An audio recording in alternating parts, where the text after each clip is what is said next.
This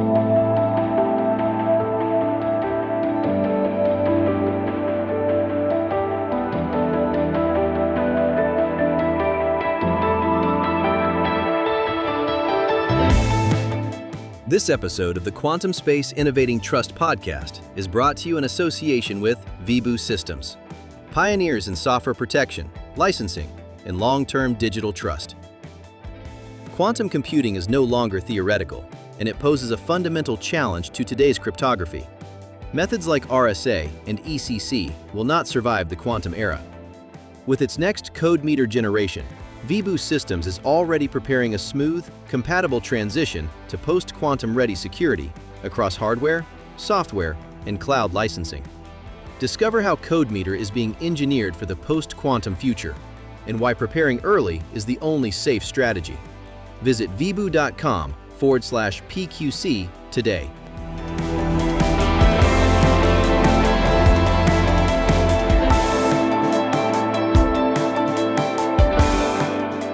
Today's enterprise security systems are becoming too complex to manage purely through human oversight. To cope with scale, organizations are beginning to rely on artificial intelligence not just to observe activity, but to participate in operational decisions. That shift is subtle but significant, because once security actions are influenced by automated reasoning, technology moves from supporting trust to shaping it. In this episode, we examine how AI is being deployed inside real enterprise environments, what risks organizations are discovering in practice, and where human control must remain essential. You are listening to Innovating Trust from the Quantum Space. Here is your host, Steve Atkins.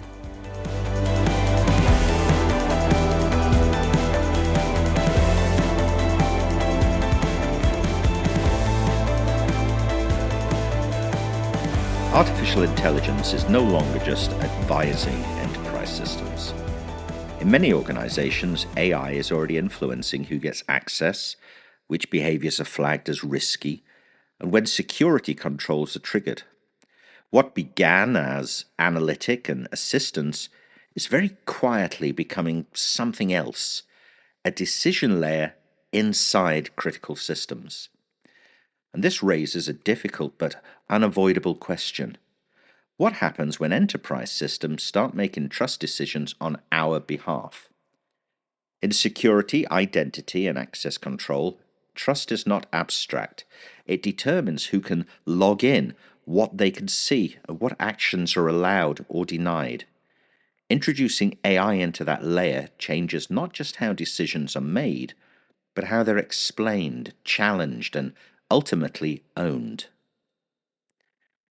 In this episode of the Quantum Space, we're not talking about AI in the abstract. We're looking at how AI is actually being used inside large enterprise environments, where systems are complex, regulation matters, and mistakes carry real consequences. Our guest today works at the intersection of AI-driven security, behavioral analytics, and enterprise systems. And rather than asking what AI could do, we're interested in what it does in production, where it improves trust, where it introduces new risks, and where human oversight remains essential. Introducing Mr. Christopher Carter. Now, Chris has over 35 years of experience in the IT industry and describes himself as a visionary and passionate leader who drives innovation and growth for Aproyo Inc. Chris has been recognized as a top business winner, an ACQ Award recipient, an Inc. 500 and 5000 honoree, and a Forbes Coach Council member for his achievements and expertise in the IT field. Chris has been at the forefront of the technology revolution, creating the first SAP cloud ever used by an SAP client in 2005, and the first SAP HANA production cloud. He's also a minority owner of the Carrick Rangers, the chairman and CEO of Aproyo. He's also the founder of Mugatu AI, an investor in Charging Bunny, and a principal in Impala Ventures. More than that, Chris has also authored 17 books, of which 4 have been on the bestseller list. So, Chris, welcome to the quantum space. Thank you for having me, Steve. I'm very proud to be here. Very honored. To start, let's ground this in reality and let me ask you, where do you see AI already influencing security decisions in enterprise environments today? Well, that's a great question to start with because literally every day, CISOs and CIOs have got to think about the security ramifications of AI or how they're going to use AI, or if they're going to use AI as part of a security platform or the due diligence activities. It's if it's not the number one thought process in their mind, it's 1B because AI is now everywhere. Every tool says that they have AI.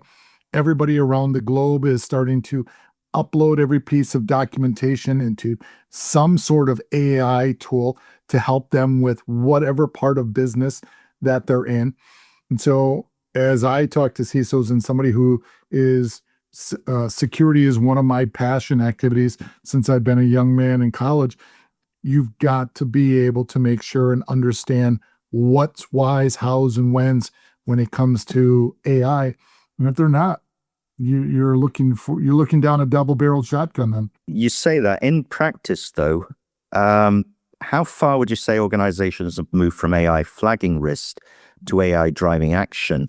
And what would you say is the critical difference between AI as a detection tool and AI as a control mechanism? So to answer the first question, it's been horrible in my opinion.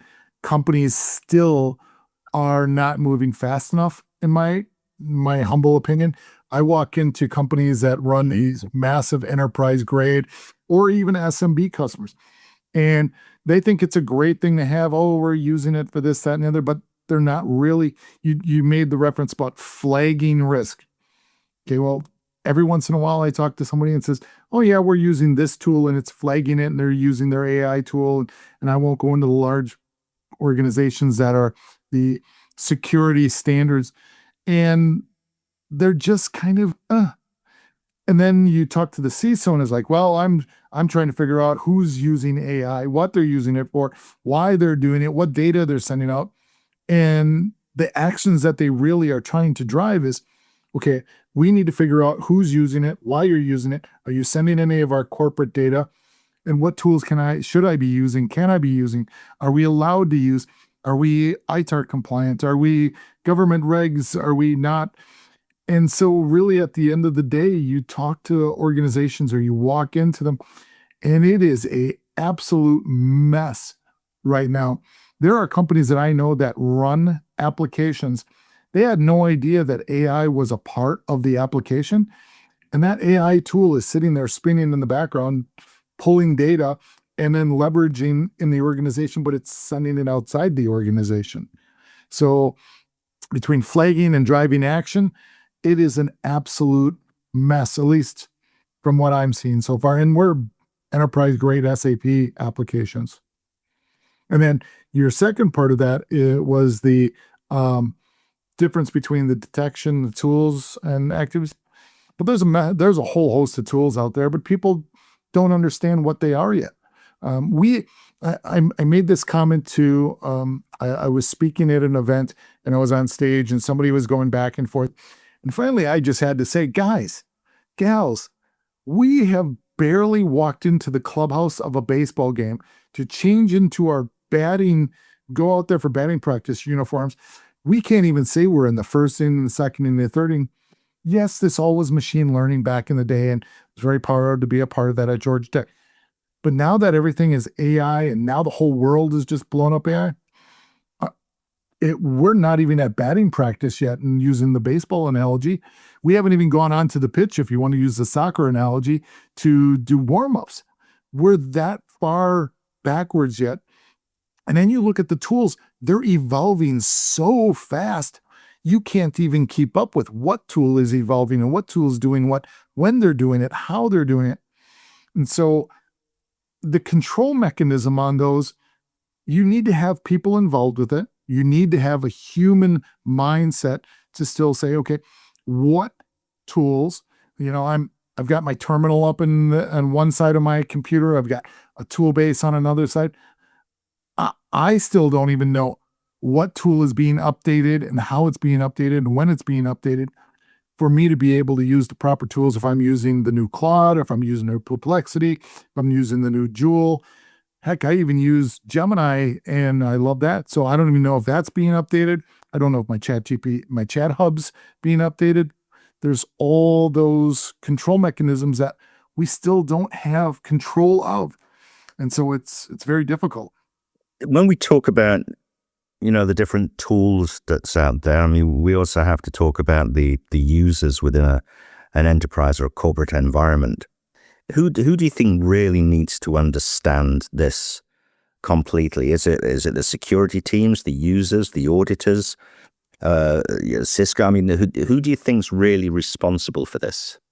Well, that's a great question because you just listed off several individuals. And I can tell you from experience walking, I just had a conversation 2 days ago with somebody that's trying to become CMMC certified, which is a government regulation here in the US about certifications and having all their systems laid out and in place.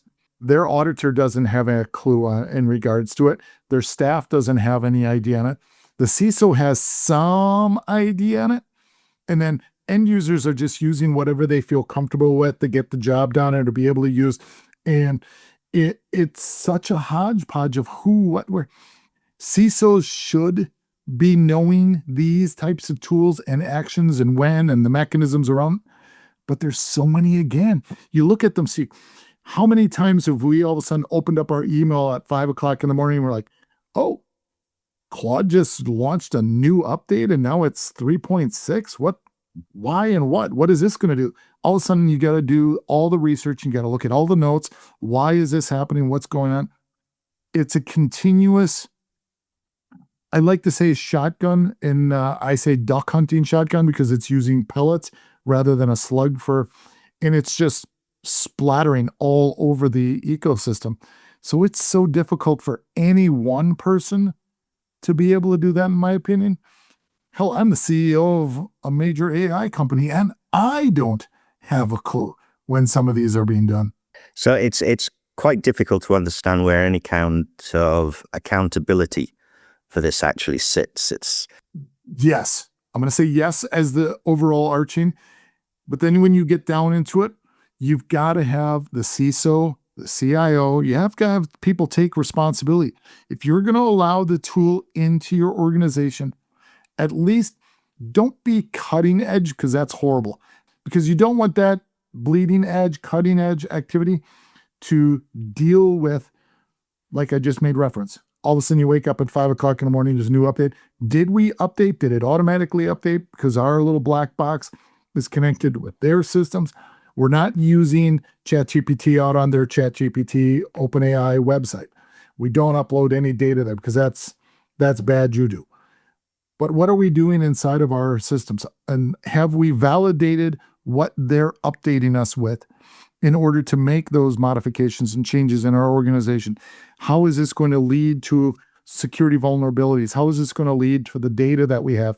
How is this going to lead to our repositories and the tools and the API connections that we have? All that's got to be identified and trusted out first before you can pull that trigger and do those updates. And that's really where AI stops being a tool and then becomes a governance issue. Governance and a burden sometimes, but it does become the government's tool then. What's your opinion? How should AI-driven controls interact with things like identity and access management systems? We talk about them as tools, but if we go into governance, they have a very real effect on what's happening within your organization through identity and access. What's your thoughts on that? That is a great question because it falls right in line with what the United States government was talking with in regards to tools that they have right now that they want to get identity management, and they want to use AI as a part of IDing bad actors and to be able to do that. Now they're thinking about putting them on the blacklist because of that, because they wouldn't do that as part of the organization. it starts getting us down to trail, and I'm going to date myself here, of the Minority Report. When the Minority Report, that movie came up, people didn't have a clue about it. Well, identity management is all over China. If you go to China and the first moment you get off that airplane, it is scanning your face, it's validating who you are, what you are. It will track you throughout the entire country. Is that a good thing? Is that a bad thing? That's up to debate on a lot of different sides. Are you now a more concerned citizen? Are you now a more concerned individual within your organization? Again, up for interpretation. Some people like that, some people don't. I'm more on the side where I hope that it is to help us, to save us from ourselves sometimes, to keep us from bad actors where we don't have people doing things that shouldn't be done. That's why I'm all about homomorphic encryption as well with artificial intelligence. I love how they can play with each other. But at the end of the day, I know this is this is getting me out there, but it's up for interpretation. What is your company doing for the trust and the accountability activities? What are you doing to be trustworthy with these tools? And should they play hand in hand with each other? They will play hand in hand with each other. It just depends on how you utilize them and what's the benefit and what's your end goal. I mean, you mentioned China there and the way that the state actually uses a lot of AI for security, access and identity. Europe is always been hit with the title of the most regulated place on the planet in terms of how they regulate technology. And so let me ask, if you look at Europe and you see things like the GDPR or the European Artificial Intelligence Act and other sector regulations, do you feel they can really shape how AI can be used in security controls? Well, what concerns me is you've got politicians making these regulations. They're not working hand in hand with the creators of these tools. And that's where I have some heartache with some of these application management or legalese and the overarching GDPRs and the AI Act from the EU. I'm all for regulating. Just like the United States has the regulation in regards to the internet, and now there's some lawsuits against Meta and other companies. I'm all for protection and activities for bad actors and activities. What makes me worried as somebody I'm a very creative, as a matter of fact, I spent all day yesterday from about 6:00 in the morning, late last night, back on it again, vibe coding to create a new security application that I'm starting to work with some of my team members in. Something that's not in the market, and something that now, if I've got to run that after I've created it, and I've got to send that off to the EU or the GDPR group or whoever's going to be the ones in control, they're not going to have a clue. I can give them this beautiful outline and tell them exactly what this is going to do and how this is going to save and how it's going to be a security-based tool. But who there really knows? They've got some young intern in the back office that's a part of the House of Lords or whatever magistrate you're going to go into. And they're going to say, well, I don't know. Yes, no. They're giving me a rubber stamp on what my security activities are. They have zero clue. And that's what scares me. When I was in Davos 2 years ago and I started having some of the security conversations around it, some of these people are like, oh, yes, we've got to have security. And then they came back to their home country and they're like, well, we'll just let it go. We've got companies that are building this. We got companies that are building that. We want to be supportive of them. And they had zero idea what they were even talking about. So, Steve, at the end of the day, they need to be in place, but they need to be done properly.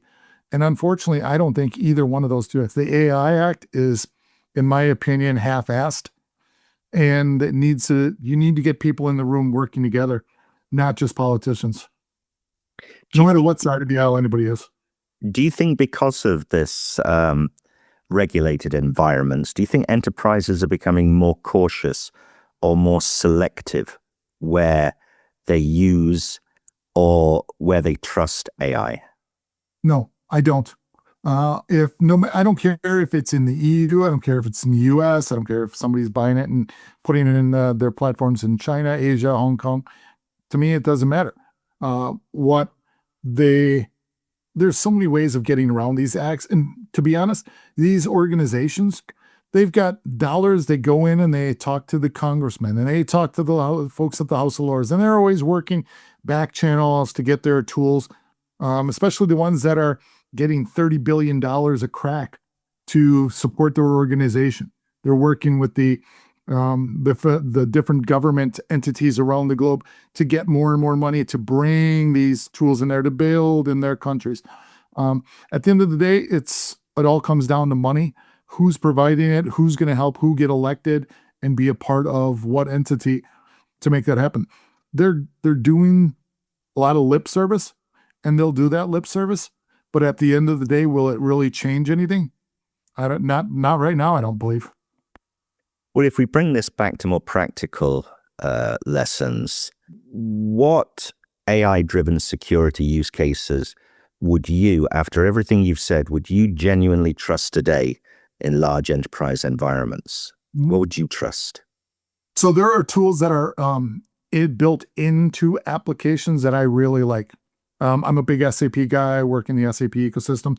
They built into their SAP environment a tool called Joule. And so it only sees everything in that SAP environment, and it's locked down. It's into a secured facility.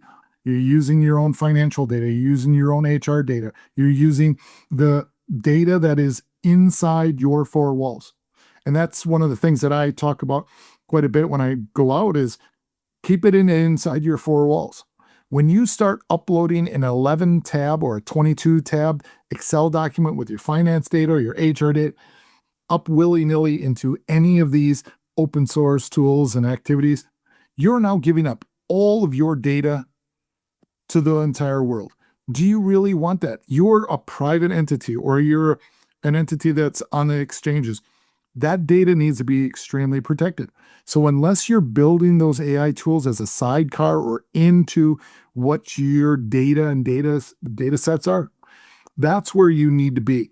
And when you build based upon your AI tools as an in-house four-walled tool set in a black box, that's where you really start to see the benefits of an organization and the security of your organization, because it's not getting outside of your walls.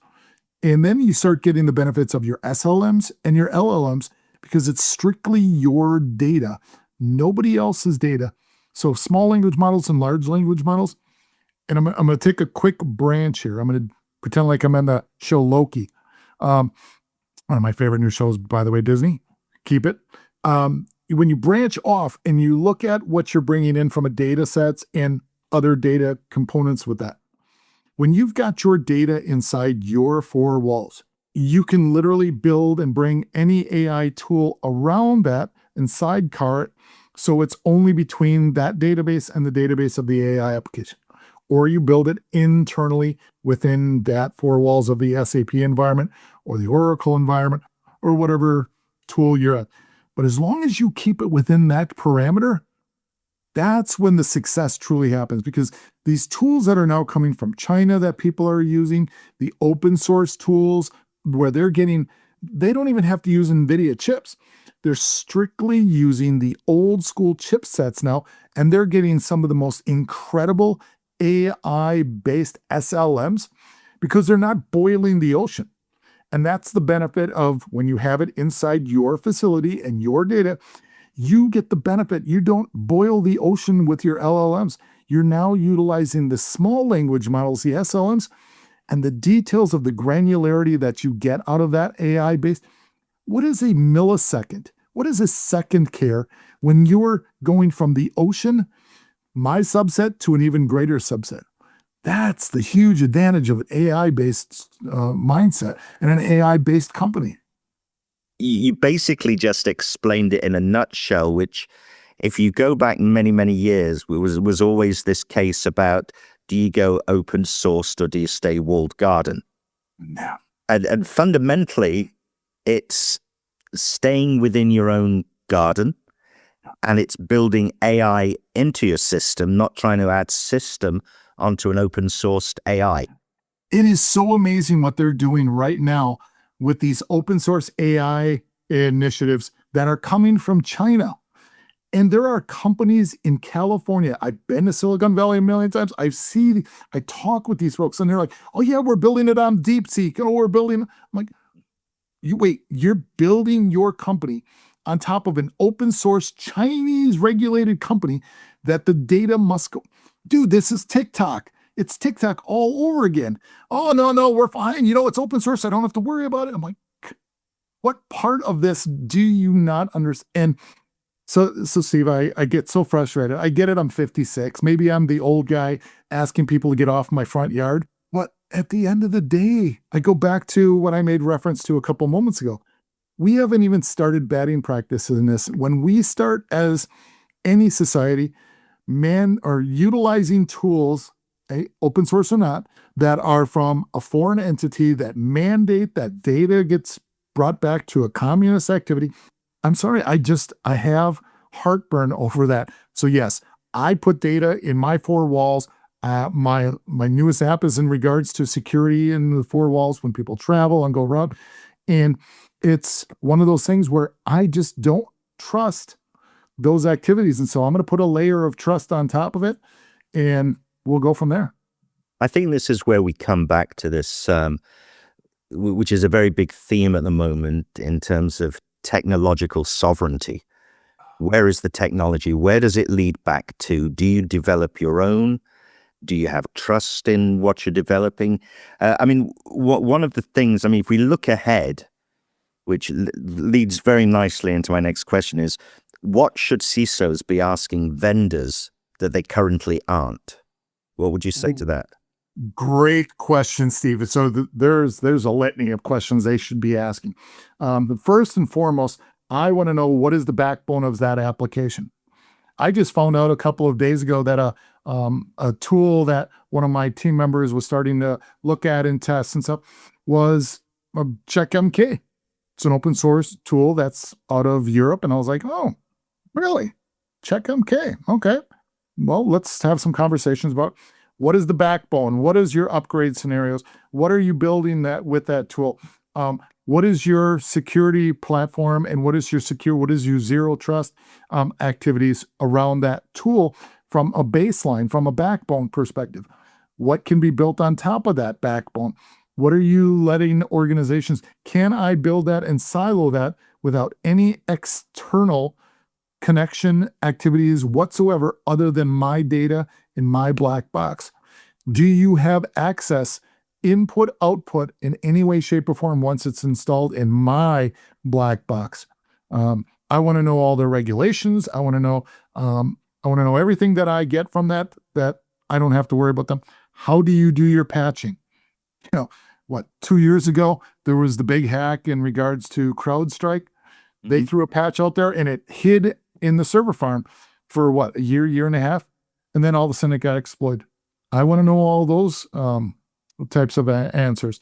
And so it's a litany of different directions, connections, backside inputs, everything in regards to it. And especially from a CISO perspective.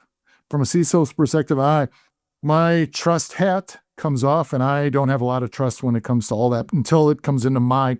Now, I am not one for rebuilding what's been built, but I would like to see these tools and this tool set get cleaned up and to be able to use in a proper format.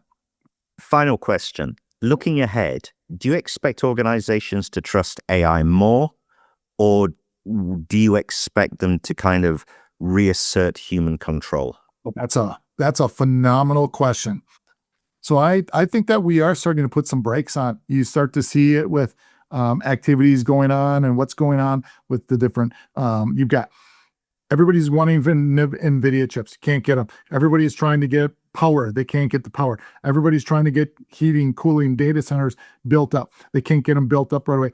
So the brakes are starting to get pressed on all of those activities because it's all coming down the pipe. You see it with major companies, even Oracle. Oracle had to pump the brakes after they put out billions and billions because they wanted to build everything that way. I'm seeing the brakes being pushed, but I'm not seeing them getting slammed on yet. I do think individual organizations are going to start leveraging AI in different areas that they may not have done yet. I tell companies, and you'll laugh at this, if somebody told me one day, oh, Canva is what we're going to use in regards to being able to validate our code. And obviously the CEO didn't know what he was talking about. So I just said, okay, that's great. I've got some other options for you here that might make some sense and help your company from a cost and a data.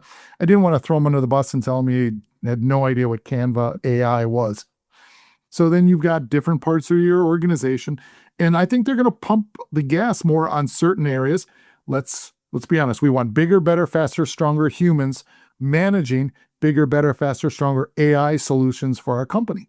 So as long as you have these eyes and the ability to be able to help with those tools, humans are going to be the driving force of the AI initiatives. And it's no longer going to be the boom that we're in, but it's going to be strategically driven initiatives, and it's going to grow exponentially within these organizations. This is where I see things happening. Chris, thank you for joining us today and for offering your insight. And I really enjoyed that. Thank you, Steve. I had a great time. It's a pleasure to be with you. Thank you. My name's Steve Atkins, and thank you for listening today.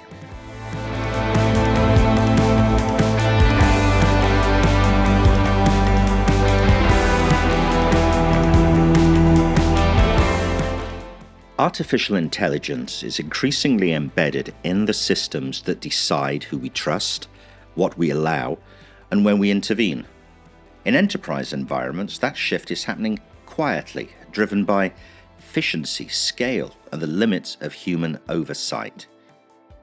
But trust doesn't disappear just because decisions become automated. It moves, it concentrates, and it raises new questions about accountability, transparency, and control. What today's conversation makes clear is that AI in security is not simply a technical upgrade. It's a design choice, one that determines how organizations balance automation with responsibility. At the quantum space, we focus on the systems that sit beneath the headlines, that trust layer that shapes how technology is deployed in the real world. And as AI continues to move closer to the core of enterprise decision-makings, those questions will only become more vital.